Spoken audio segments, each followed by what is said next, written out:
Media में इस तरह की खबरें आती हैं कि आप सरकार गिराने की साजिश में शामिल हैं।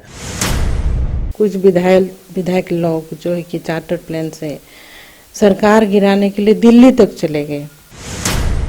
भ्रष्ट पदाधिकारियों को पूरा संरक्षण में रखा गया है। रघुवर दास जी मुख्यमंत्री थे, कम से कम पदाधिकारियों को तो वो पूरे तरह से टाइट कर करके रखे थे। आज के डेट में सब पदाधिकारी अपने ढंग से काम कर रहे हैं, किसी के भी नहीं सुन रहे हैं। जल जंगल को जमीन को बचाना है तो फिर बचाना ही है। नमस्कार, मैं हूं दर्शनकर। न्यूज बाइस्कोप में आप सबों का स्वागत है। जेएमएम की विधायक हैं सीता सोरेन जी। सीता सोरेन जी एक बार फिर चर्चा में हैं। इनके ऊपर आरोप लग रहा है कि सरकार गिराने की साजिश ये रच रही हैं। हम उनके साथ हैं और उनसे जानते हैं। मैम, ये जो बातें सामने आ रही हैं कि आप सरकार गिराने की साजिश रच रही हैं, इस पे आप क्या कहेंगी?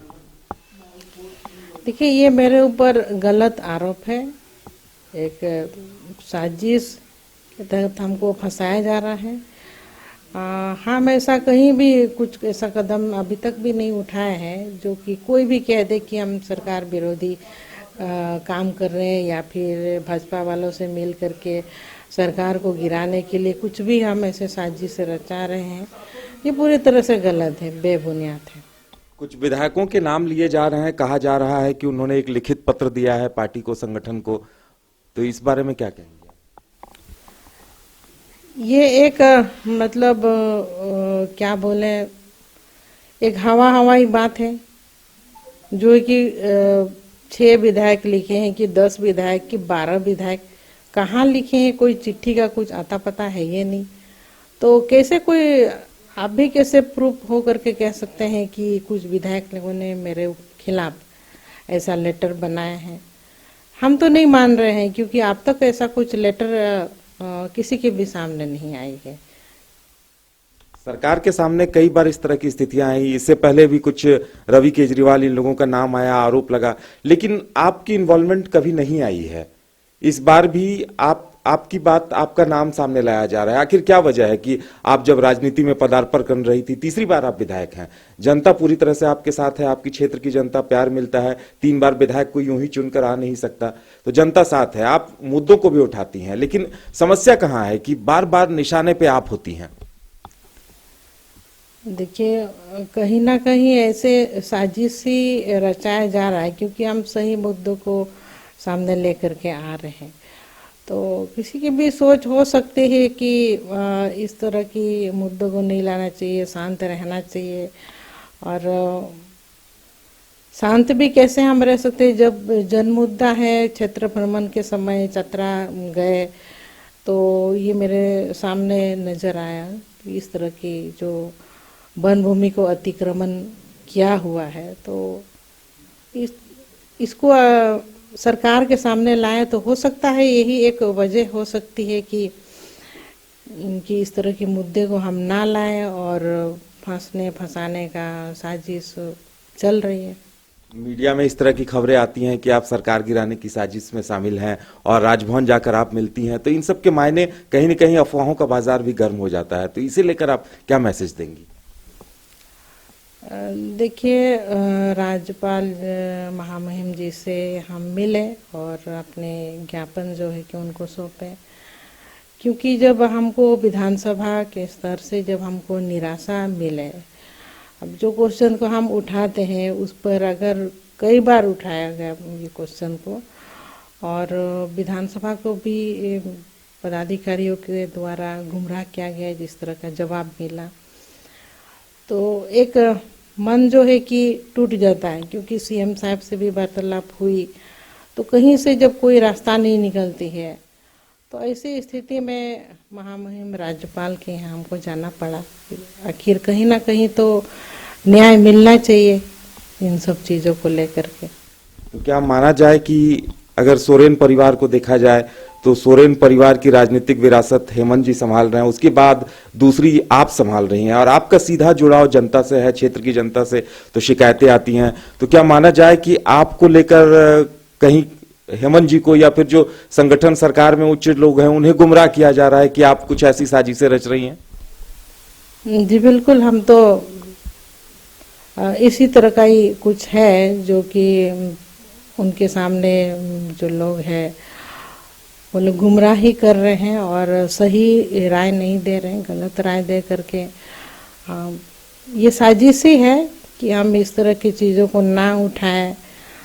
और जब हम देख रहे हैं कि ये मेरे स्वर्गीय पति दुर्गा सोरेन जी और गुरुजी बाबा, उन सब का शुरुआती जो झारखंड को बचाना है, जल जंगल जमीन को बचाना है, इन पर लड़ाई लड़े, जीवन भर संघर्ष किए। पर आज जब वो मुद्दा है, जब मेरे सामने हो रही है, तो उन पर हम आँख क्यों बंद कर दें। तो यही एक वजह है कि जो मुखर हो करके हमको सरकार के सामने भी लाना पड़ा।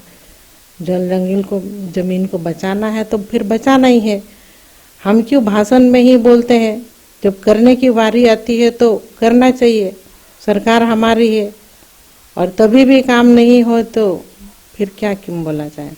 बिल्कुल, आरोप आप पर लग रहा है, एक लिखित पत्र का हवाला दिया जा रहा है, लेकिन कई विधायक हैं जिनके बारे बातें आ रही हैं कि वो प्लेन के जरिए दिल्ली तक भी गए हैं, तो इन पर आप क्या कहेंगी, ऐसी जो बातें सामने आ रही हैं? जी बिल्कुल, ये तो सब कोई जान रहे हैं। अगर कुछ विधायक लोग जो है कि चार्टर प्लेन से सरकार गिराने के लिए दिल्ली तक चले गए, उनके ऊपर कार्रवाई नहीं करके अब हमारे ऊपर कार्रवाई होना कहाँ से सही है। ये तो मेरा भी एक सवाल है। आखिर क्या देखे हैं सब जो है कि बहुत तरह का आरोप ये लोग लगाते जा रहे हैं। तो क्या माना जाए, सरकार में या फिर संगठन में कुछ ऐसे लोग हावी हैं कि कार्यकर्ताओं की नहीं सुनी जा रही है, फिर ये आपको सदन में धरने पर बैठा जा रहा है, सदन तक को गुमराह कर रहे हैं अधिकारी, इन सब चीजों पर क्या कहेंगे आप?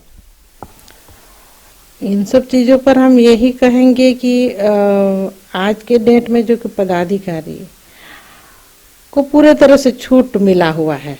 भ्रष्ट पदाधिकारियों को पूरा संरक्षण में रखा गया है। सरकार को कम से कम सीएम साहब को इसमें टाइट होना चाहिए। जिस तरह से पहले रघुवर दास जी मुख्यमंत्री थे, कम से कम पदाधिकारियों को तो वो पूरे तरह से टाइट कर करके रखे थे। आज के डेट में सब पदाधिकारी अपने ढंग से काम कर रहे हैं, किसी के भी नहीं सुन रहे हैं, तो यही सब चल रहा है। आम्रपाली प्रोजेक्ट को लेकर आप लंबे अरसे से मुद्दा उठा रही हैं, 1 साल पहले भी यह बात सामने आई थी। आप वहां जाती हैं तो आपका भी विरोध किया जाता है, काले झंडे दिखाए जाते हैं। कौन लोग हैं जो ये सब कर रहे हैं? देखिए, जो सही काम करते हैं, अब कुछ लोग ऐसे हैं जो है कि दलाल किस्म के लोग हैं, जो जन विरोधी कानून को ही उन लोग सही समझते हैं। तो ऐसे लोग अभी भी है, अपने अधिकारों को नहीं समझते हैं। बाहरी लोग भी कुछ ऐसे होते हैं, दलाल किस्म के लोग होते हैं, जो है कि उनकी दलाली रुक जाती होगी, नहीं चलेगी अगर हम सही चीज़ों को सामने लाएंगे। तो ऐसे लोग मजदूर वर्ग को गुमराह करते हैं, भड़काते हैं और तरह तरह के नारेबाजी करवा देते हैं। संगठन के स्तर पर क्या कहेंगी कि आपको क्या कार्यकर्ताओं की आवाज नहीं सुनी जा रही है, या फिर ऐसा कुछ हो रहा है, या फिर आपकी बेटियों ने जिस तरह से एक दुर्गा सोरेन जी के नाम पर एक सेना का गठन किया, तो इसे लेकर भी कुछ लोगों को समस्याएं सामने आई, कुछ लोगों ने इसे प्रोत्साहित नहीं किया, जबकि जैसा कि आप पहले भी बता चुकी हैं कि इनका मकसद है कि जो समाज में बुराइयां हैं उनके खिलाफ आवाज उठाएं। जी बिल्कुल। देखिए, काफ़ी लोग सपोर्ट में हैं, क्योंकि दुर्गा सोरेन जी का जो सपना था, दुर्गा सोरेन जी से बहुत लोग प्रेरित थे और उनसे तो काफ़ी लोग जुड़े हुए थे। तो वो लोग कहीं ना कहीं एक तरह से आज के डेट में असहाय महसूस कर रहे थे। जब मेरी बेटी लोग काम संभाले और तब सब कोई सामने आए कि नहीं, मिल करके काम करेंगे, सबके लिए काम करना है, समाज के लिए काम करना है, तो हम नहीं समझ रहे हैं कहीं कोई दिक्कत तो कहीं भी नहीं आ रही, बहुत सपोर्ट है इसमें। बिल्कुल। एक अंतिम सवाल खाली कि आपको और लोबिन जी को लेकर इस तरह की बातें सामने आ रही हैं कि आप लोग कोई बड़ा कदम उठा सकते हैं, इस बारे में क्या कहेंगे आप? हम ऐसा कुछ नहीं कहना चाह रहे हैं कि क्या बड़ा कदम में क्या उठाएंगे। हमारा जो छोटा छोटा जो मुद्दा है, छोटा छोटा जो जन मुद्दा है, उनका समाधान हो जाए तो यही बहुत बड़ा यानी आप पूरी तरह से पार्टी और संगठन के साथ हैं? साथ है, लेकिन जिनके लिए मतलब हम लोग को वोट मिला, विधायक बने, अगर हम समस्या का समाधान ही नहीं कर पाएंगे तो क्या फायदा है फिर। हम चाहते हैं कि जो समस्या, जिस मैटर को हम, अपनी सरकार है जिसको हम सामने रखते हैं, तो उसका समाधान होना चाहिए। बिल्कुल, तो ये थी सीता सोरेन जी। इनका कहना है कि आम्रपाली प्रोजेक्ट को लेकर ये आवाज उठा रही हैं और जन मुद्दों को लेकर लगातार ये बातें सामने रख रही हैं, इस वजह से विधानसभा में भी धरने पर बैठती हैं। तो कुल मिलाकर कहना है कि जो लोग सरकार को सलाह दे रहे हैं या इर्द गिर्द लोग बैठे हैं, उन्हें यह मंजूर नहीं हो पा रहा कि सीता सोरेन जी ऐसे लोगों की आवाज बन रही हैं, इस वजह से इन्हें निशाना बनाया जा रहा है। और इनका कहना है कि ये पूरी तरह से पार्टी, संगठन और सरकार के साथ है। अब देखने वाली बात यह होगी कि आगे क्या होता है। सीता जी, आपको बहुत बहुत धन्यवाद।